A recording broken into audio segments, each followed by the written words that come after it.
One thing I've learned in this lifetime is there's one constant, and that's challenge. Whether it's small challenges or large challenges, our life is always going to be filled with these.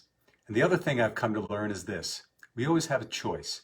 We have a choice of whether to feel that we're a victim to our circumstances or that we own them and we take responsibility for them and we can transcend them. Hi everyone, Chris Natzke here with Black Belt Leadership Speaking and Coaching with your Mind of a Champion tip of the week. Are you a victim or are you an owner? It's a question I first heard several years ago when I was attending an amazing workshop by super coach Steve Chandler.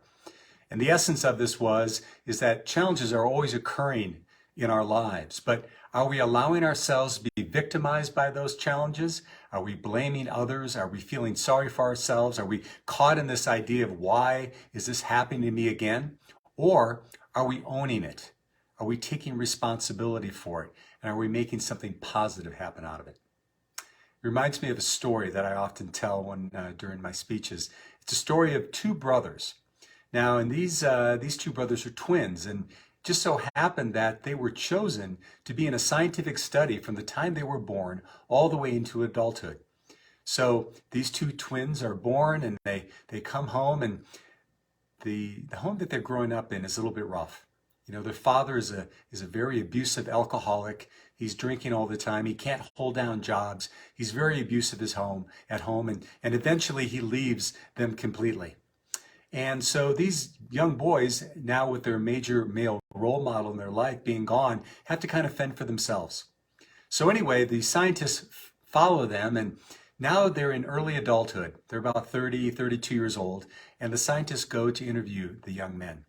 And they go to the first brother. Now, unfortunately, the first brother kind of followed in his dad's footsteps. He got involved very early with drugs and alcohol. He couldn't hold down a job, he even did jail time. And now he was sitting there estranged from his wife and kids.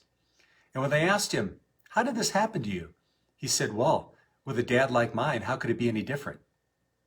Then they went and talked to the second brother. Now, he had followed a different life path. You know, he had gone on, finished high school, and actually went and got a college degree and was working in an industry that he loved and was very well respected.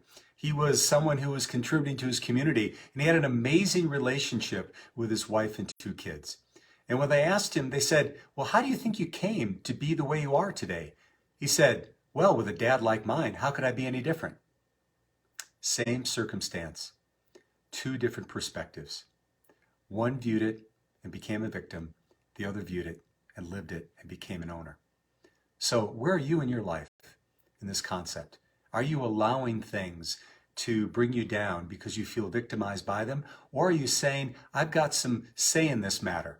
You know, I recall several years ago talking to one of my coaches and having him tell a story about this person who was constantly seeming to be under struggle in his relationships. He had problems with his mom. He had problems with his wife. He had problems with his boss.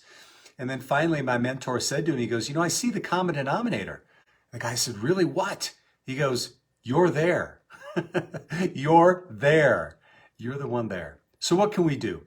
I mean, I've obviously gone through times in my life where I've victimized myself as well. And so what are some of the things that we can use to transcend this way of being so we can take our most challenging times and make them sometimes into our most beneficial in our lives?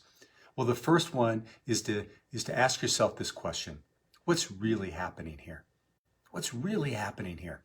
You know, many times we're under struggle and strain, we have a tendency to, again, look at things from a woe is me perspective, and we maybe get angry that someone's treating us in a certain way. But the fact of the matter is feeling that anger and that frustration isn't a bad thing. In fact, when you're feeling that way, I think it's fine to feel that way and even find someone to vent with about it, to get it all out. But once you've done that, take a look back and say, okay, what's really the problem here that I need to address? Where are the opportunities for me to grow in this? What are the action steps I can take? Rather than feeling victimized, you can own it. Number two is ask yourself the question, what have I done? What have I done to create, promote, or allow what's happening in my life? You know, when you think about it, we basically create, promote, or allow everything that happens to us. we either, are working or we're visualizing something in a certain way that it turns out that way. We're promoting it just by our behaviors and the people that we hang with, or many times we're allowing people to treat us in a certain way. So look at yourself and take an honest look and say, where am I creating, promoting, or allowing this situation to happen in my life? And then finally, ask this question: what's my next right move? What's my next right move? Many times we get paralyzed because when we're in challenging times, we think we need to take these grandiose steps and have this amazing plan in order to get out of it. But many times it's just about taking one step, taking that first step in action, and then the universe responds. I remember when I was going to University of Santa Monica, and our professors there, Dr. Ron and Mary Holnick, would always say that God meets us at the point of action. So when we begin to take action, we're taking responsibility, and that's when the forces of the universe start to align with us to get us through almost any challenging time. So there you have it, my friends. There's 3 questions to ask yourself and some ideas to consider where you can take yourself out of victimhood and get yourself in ownership of your life. Thanks so much for joining me. This has been Chris Natzke with Black Belt Leadership Speaking and Coaching, and we'll see you next time on the Mind of a Champion Tip of the Week.